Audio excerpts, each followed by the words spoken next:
nỗi buồn man mác, sức tàn theo ngày tháng. Về đâu chiếc lá vàng, lá vàng theo thời gian, tóc xanh theo ngày tháng.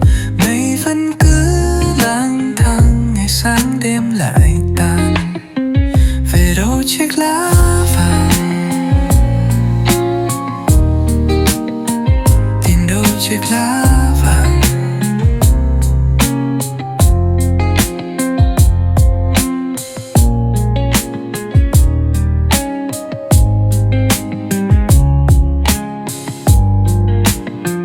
Tìm đâu chiếc lá vàng.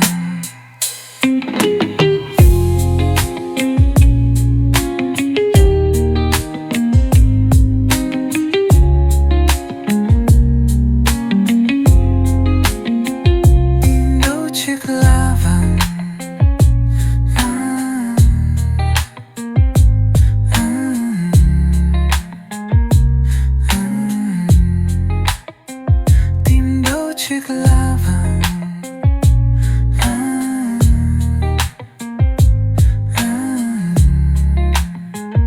Tìm đâu chiếc lá vàng. Tìm đâu chiếc lá vàng.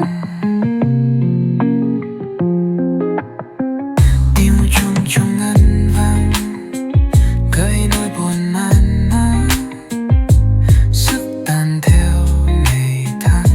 đâu chiếc lá vàng.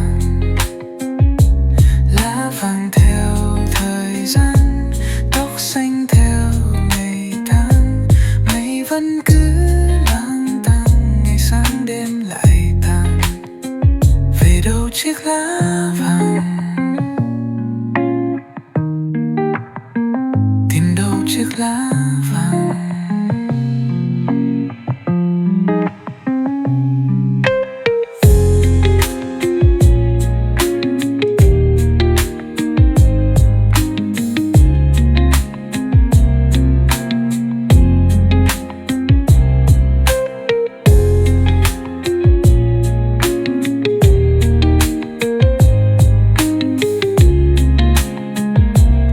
Chiếc lá vàng.